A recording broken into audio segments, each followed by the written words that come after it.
नमस्कार, NGS to visions में आपका स्वागत है।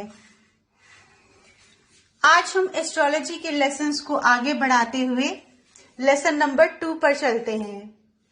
लेसन नंबर 1 में हमने जाना था कि एस्ट्रोलॉजी जो है वो हमारी 9 प्लैनेट्स पे बेस्ड है। आज हम इन 9 प्लैनेट्स के बारे में थोड़ा और जानेंगे। हमारे एस्ट्रोलॉजी के स्कॉलर्स, हमारे ऋषि मुनियों ने हमारे 9 प्लैनेट्स को 2 कैटेगरीज में बांटा है। पहली कैटेगरी है बेनिफिक प्लैनेट्स की, यानी कि शुभ ग्रहों की, और दूसरी कैटेगरी है मेलेफिक प्लैनेट्स की, यानी कि अशुभ ग्रह या क्रूर ग्रह है। जो बेनिफिक या शुभ ग्रह हैं वो हमें अच्छे फल प्रदान करते हैं, अपनी ब्लेसिंग्स देते हैं, हमारे सभी काम में हमारी सहायता करते हैं, हमारे लिए पॉजिटिव रिजल्ट्स लेके आते हैं। और दूसरी तरफ जो मेलेफिक प्लैनेट्स हैं, जो क्रूर ग्रह हैं, वो हमारे लिए कुछ ना कुछ ऑब्स्टेकल्स, कुछ ना कुछ क्राइसिस, कुछ ना कुछ अनलक लेके आते हैं, कुछ ना कुछ रुकावट पैदा करते हैं किसी भी फल को गेन करने के लिए, किसी भी रिजल्ट को गेन करने के लिए। तो जो फर्स्ट कैटेगरी है बेनिफिक प्लैनेट्स की या शुभ ग्रहों की, वो है Jupiter, Venus, moon and mercury. गुरु या बृहस्पति, शुक्र, चंद्र और बुध ग्रह है। इनमें से जुपिटर को सबसे ज्यादा शुभ ग्रह की पदवी मिली हुई है। Jupiter is the most benefic planet in the birth chart. ये हमेशा अपनी ब्लेसिंग्स देते हैं, ज्ञान बांटते हैं, विजडम देते हैं। हमारी लाइफ में बहुत सारी ब्लेसिंग्स हैं जो गुरु ग्रह की वजह से ही होती हैं। चाहे कुंडली में ये अच्छी जगह पर बैठे हों, चाहे ये अच्छे फल ना भी देने के हालत में हो, लेकिन फिर भी जो इनका नेचुरल सिग्निफिकेशन है ब्लेसिंग्स देने का, वो ये कभी नहीं छोड़ते और हमेशा मोस्ट बेनिफिक प्लैनेट बने रहते हैं।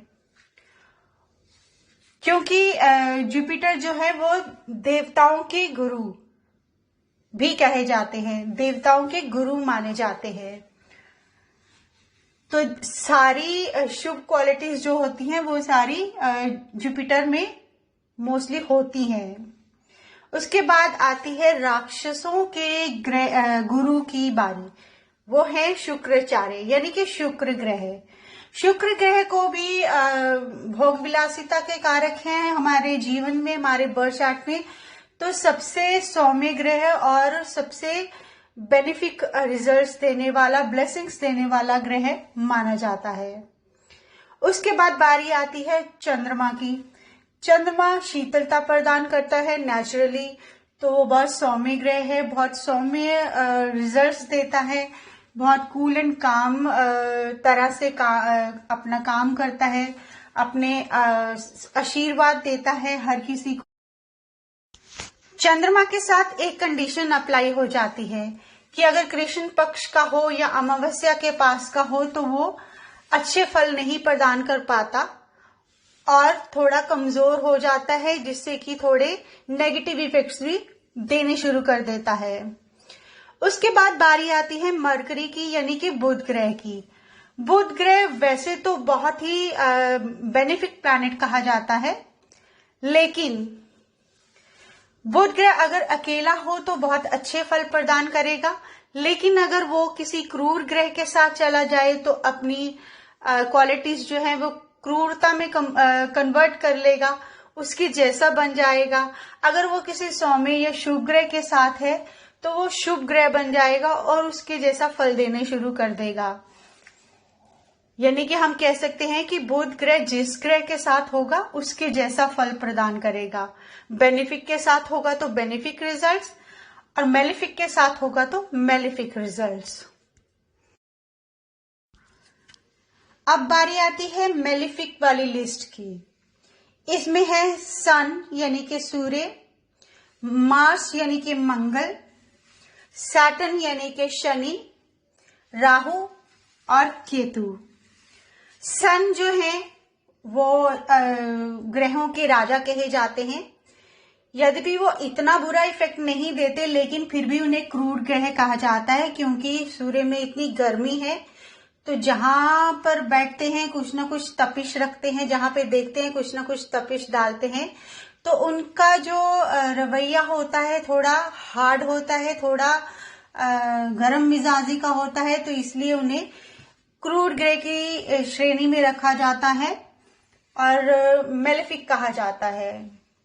उसके बाद बारी आती है मार्स यानी कि मंगल की। मंगल भी बहुत ज्यादा एग्रेशन होता है, बहुत ज्यादा लड़ने मरने की क्षमता, बहुत ज्यादा एनर्जी, बहुत ज्यादा ताकत,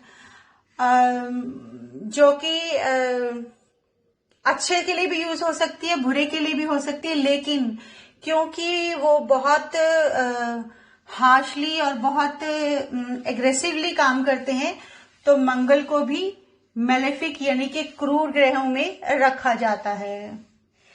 इस कैटेगरी में से जो सैटर्न, राहु एंड केतु हैं, इन्हें मेलेफिक यानी कि अशुभ ग्रहों की श्रेणी जो है वो पक्के तौर पे दी जाती है, क्योंकि शनि जो है वो दुख के कारक हैं, सैटर्न जो है वो पेन एंड सॉरोस के कारक है। तो वो कुंडली में ज्यादातर दुख ही दिखाते हैं और जहां देखते हैं वहां पर अपनी दृष्टि से अशुभता फैलाते हैं, हमारे लिए ऑब्स्टेकल्स लाते हैं, परेशानियां लाते हैं। तो शनि को यानी कि सैटर्न को मेलेफिक ग्रह कहा जाता है। राहु और केतु दोनों छाया ग्रह हैं, राक्षस का सर और धड़ है। ये जिस प्लैनेट के साथ जाते हैं उसके जैसा बिहेव करते हैं, जो इन्हें देखते हैं उनके जैसा बिहेव करते हैं, जिसको ये देखते हैं उसके जैसा बिहेव करते हैं। यानी कि ये हर तरह का रूप बदल लेते हैं, छल कपटीय हैं, इल्यूजन्स क्रिएट करते हैं और मोस्टली ये परेशानी ही देते हैं। मोस्ट ऑफ द टाइम ये क्रूरता ही दिखाते हैं, बुरे रिजल्ट्स ही देते हैं, इसलिए इन्हें मोस्ट मेलेफिक प्लैनेट्स का दर्जा दिया जाता है। इसमें केतु को थोड़ी सी पॉजिटिविटी भी मिलती है, लेकिन शनि और राहु जो है वो बहुत स्ट्रांगली मेलेफिक प्लैनेट्स कहे जाते हैं। तो आज के लेसन में इतना काफी है, बाकी हम अगले लेसन में कंटिन्यू करेंगे। वीडियो पसंद आए तो लाइक एंड शेयर कीजिए। Till next video, goodbye and God bless you all. Thank you for watching.